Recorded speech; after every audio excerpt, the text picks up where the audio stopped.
வணக்கம். 2026 சட்டமன்ற தேர்தல் தமிழ்நாடுல இந்த நெருங்கக்கூடிய இந்த நேரத்துல இன்னும் எவ்வளவு நாள் இருக்கு? கரெக்டா இப்போ ஜனவரி, பிப்ரவரி, மார்ச், ஏப்ரல் 3 மாசம் தான் இருக்கு. இந்த 3 மாசத்துக்கு இடையில இப்ப ஆண்டுட்டு இருக்க கட்சி, இதுக்கு முன்னாடி ஆண்ட கட்சிகள் எல்லாம் மாறி மாறி இப்போ மக்கள் மேல ஒரு பாசத்தை கொட்டுறாங்க. அளவில்லா பாசத்தை வந்து கொட்டிட்டு இருக்கிறாங்க.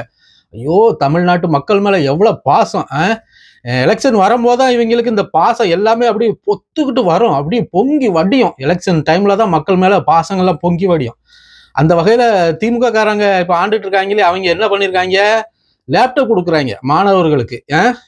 இப்பதான் அவங்க ஜெயிச்சிருக்காங்க இல்லையா? இப்பதான் ஜெயிச்சிருக்காங்க. போன வருஷம் லேப்டாப் கொடுக்கல, அதுக்கு முந்தின வருஷம் கொடுக்கல, அதுக்கு முந்தின வருஷம் கொடுக்கல. இப்பதான் ஏன்னா 3 மாசத்துல எலெக்ஷன் வருது இல்லையா? அதனால லேப்டாப் கொடுத்து மாணவர்களை வந்து தன் பக்கம் இழுக்கிறதுக்கு இப்படி ஒரு வேலை. இப்ப மாணவர்கள் என்ன பண்ணிருக்காங்க? அவங்க பூரா அந்த லேப்டாப் வாங்கி முன்னாள் முதலமைச்சர் மரியாதைக்குரிய கருணாநிதி அவர்களுடைய புகைப்படம் இருந்து, இப்போ இந்நாள் முதலமைச்சர் மு.க.ஸ்டாலின் அவர்களுடைய புகைப்படம் இருந்தே அதை எடுத்துட்டு டிலீட் பண்ணிட்டு அப்படியே தமிழக வெற்றி கழகத்தோட தலைவர் விஜய் அவர்கள் போட்டோ வந்து அங்க வச்சுட்டாங்க. நீங்க லேப்டாப் கொடுத்து ஏதாவது புரோஜனம் இருக்கா? யாருக்காவது ஏதாவது புரோஜனம் இருக்கா? நீங்க செய்யற வேலையில் ஏதாவது ஒரு புரோஜனம் இருக்குதா? ஒண்ணும் கிடையாது. சரி, 2வது ஆசிரியர்கள் ரொம்ப நாளா போராடிட்டு இருக்காங்க அப்படின்ட்டு 20 வருஷமா பென்ஷன் ஓய்வூதிய திட்டத்தை வந்து நிப்பாட்டி வச்சிருந்தாங்க இல்லையா? அதை வந்து நாங்க கொடுத்துட்டோம் அப்படிங்கிற மாதிரி ஒரு அறிக்கையை விட்டுருக்காங்க. அது இன்னும் அது நடந்துதான் நடக்கலையா என்னன்னு தெரியல. இனி 2026 ஒருவேளை ஜெயிச்சு வந்தாதான் அதை செயல்படுத்துவாங்களா என்ன மாதிரி தெரியல. அப்புறம் மாணவிகளுக்கு, கல்லூரி மாணவிகளுக்கு சைக்கிள் கொடுக்கறது, அப்புறம் இடைநிலை ஆசிரியர்கள் வந்து இப்போ போராடி இருக்காங்களே, அவங்களுக்கு வந்து சம்பளத்தை உயர்த்தி கொடுத்துருக்காங்களாம். அதுல ஒரு ஆசிரியர் வந்து பாவம் மருந்து கூட செத்து போனாரு. அதுக்கு ஒரு என்னாச்சு ஏதாச்சும் ஒரு பதில் இல்லை. எந்த ஊடகத்திலுமே அதை பத்தி அது பெருசாவே போடல. ஒரு ஸ்லைடு மாதிரி போட்டுட்டு அதை விட்டாங்க. எல்லாம் வெற்று வாக்குறுதிகள், பொய்யான வாக்குறுதிகள், மக்களை ஏமாத்துவதற்கு எப்படிலாம் செய்யணுமோ அப்படிலாம் வெற்று வாக்குறுதிகள். பொங்கலுக்கு 3000 ரூபாய். போன வருஷம் பொங்கலுக்கு 5 பைசா கொடுக்கல. இந்த வருஷம் பொங்கலுக்கு 3000 ரூபாயாம். ஒவ்வொரு ரேஷன் அட்டைக்கு 3000 ரூபாய். இந்த காசு எல்லாம் எப்படி? ஏற்கனவே 8.5 லட்சம் கோடி கடன். இந்த கடனுக்கு இடையில இதெல்லாம் எதுக்கு? தேவையில்லாத வெற்று அறிக்கைகள், வெற்று வேலையில்லாத அவசியம் இல்லாத வேலைகள் இதெல்லாம். இப்போ ஏடிஎம்கே என்ன பண்ணிருக்காங்க அப்படின்னா, 2026 தேர்தல் வாக்குறுதியில கொடுத்திருக்கிறாங்க. அவங்க என்ன சொல்லியிருக்காங்க அப்படின்னா, ஒருபடி மேல இப்போ திமுக வந்து மாச மகளிருக்கு வந்து 1000 ரூபாய் கொடுத்துருக்காங்க இல்லையா? இவங்க வந்தா 2000 கொடுப்பாங்களாம். இனி இவங்க எங்க இருந்து அந்த காசை எடுப்பாங்கன்னு தெரியல. ஏற்கனவே 1000 கொடுக்கும் போது கேள்வி கேட்டவங்க தான் ஏடிஎம்கே. நீங்க எப்படி சாத்தியம் ஆகுனா போனா அப்படின்ட்டு.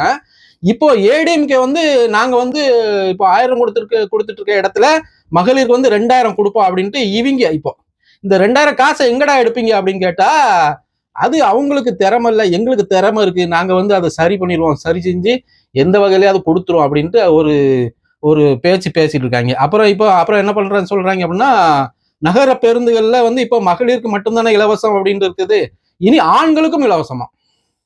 ஐயோ கடவுளே! நகர பேருந்துகள்ல இனி மகளிருக்கும் இலவசம், ஆண்களுக்கும் இலவசம்.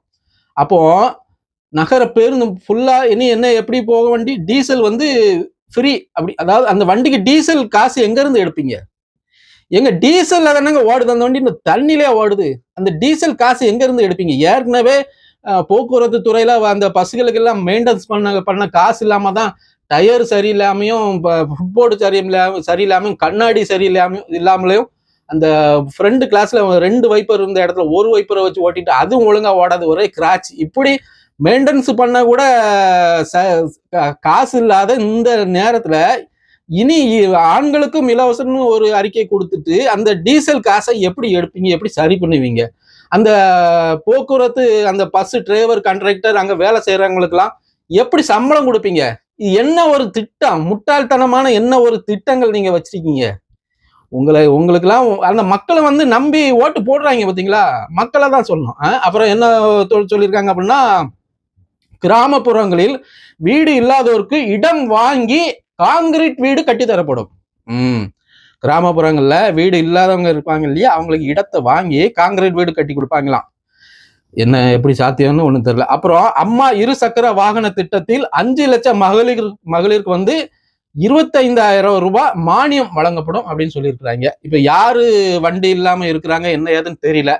எதுக்கு இந்த வெட்டி தெண்ட செலவுகள் உண்டான திட்டங்கள்? ஏற்கனவே 8 லட்சம் கோடி ஆகி போச்சு. இனி இவர் வந்து இந்த திட்டங்கள்ல ஒருவேளை ஏடிஎம்கே ஜெயிச்சு வந்தாங்கன்னா இந்த திட்டங்கள்லாம் நிறைவேற்றணும். ஏற்கனவே திமுக ஆட்சியில இருக்கும்போது பாதி திட்டங்களை வந்து அவங்க நிறைவேற்ற இடைநிலை ஆசிரியர்களெல்லாம் நிரந்தரமாக்கும்னு சொன்னாங்க. இன்னைக்கு வரைக்கும் நிரந்தரமாக்கல. அவங்க இன்னைக்கு வரைக்கும் போராடிட்டு தான் இருக்கிறாங்க. அதுல ஒரு ஆசிரியர் மருந்து குடிச்சு வேற செத்து போனாரு. இப்ப இவங்க வேற புதுசா ஒரு 5-6 திட்டத்தை சொல்லியிருக்கிறாங்க. இனி இவங்க இதுல வந்து எதெல்லாம் நிறைவேற்றுவாங்க நிறைவேற்ற மாட்டாங்கன்னு அதுவும் தெரியாது. அதுக்கு பிறகு இந்த காசுகளை எங்க இருந்து எடுப்பாங்க? 8 லட்சம் கோடி கடன். இனி ஏடிஎம்கே வந்து இந்த மாதிரி திட்டங்களை அறிவிச்சாங்கன்னா யாரு தலையில வந்து விழும்?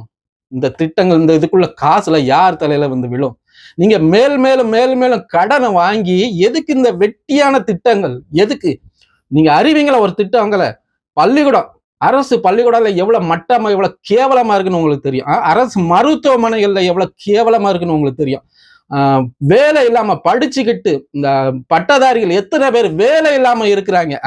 அவங்களுக்கெல்லாம் நாங்க வந்தாக்கி கண்டிப்பா எல்லாருக்கும் வேலை கொடுப்போம்னு ஒரு வாக்குறுதி கொடுங்களேன். அரசு பள்ளிக்கூடத்தெல்லாம் நாங்க ஆட்சிக்கு அமைஞ்சிட்டா போர்க்கால அடிப்படையில 3 மாசம் லீவு கொடுத்து மொத்த பள்ளிக்கூடத்தை இடிச்சு புது பள்ளியிடம் நவீன முறையில கட்டி தரப்படும் ஒரு அறிக்கை கொடுங்களேன்.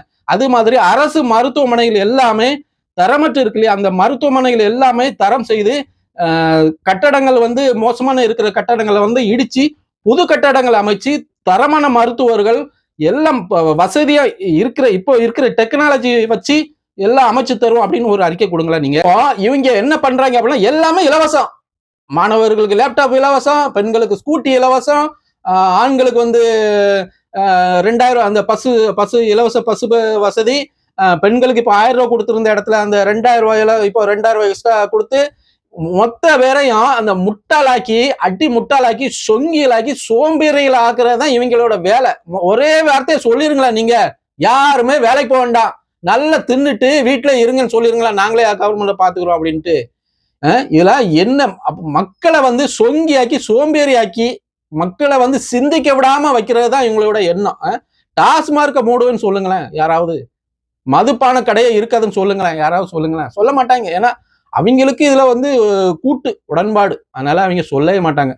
இப்படி வெற்று அறிக்கையில தான் வந்து இந்த திராவிட கட்சிகள் வந்து அப்போது இருந்தே கடந்த 55 ஆண்டு காலமாட்டு வெற்று அறிக்கையில கொடுத்து மக்களை ஏமாத்தி சுரண்டி தான் இவங்க பொழைத்துட்டு இருக்கிறார்கள்.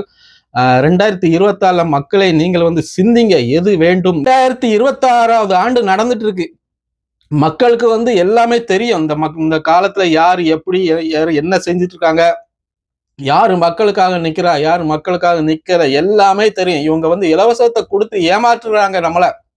மக்கள் வந்து தயவு செய்து சிந்திங்க. சிந்திச்சு இந்த தடவையாவது 2026லயாவது நல்ல ஒரு சுய சிந்தனையோடு யாரும் காசு கொடுத்தாலும் அதை வந்து நீங்க வாங்க. இங்க தயவு செய்து நீங்க என்னைக்கு வந்து இலவசத்தை வெறுக்கிறீங்களோ புறந்தள்ளுறீங்களோ அன்னைக்கு வந்து நம்ம நாடு வந்து முன்னேறும். தயவு செய்து இலவசத்தை வெறுங்க, இலவசம் வேண்டான்னு சொல்லுங்க. மீண்டும் ஒரு காணொளியில் சந்திக்கலாம். நன்றி, வணக்கம்.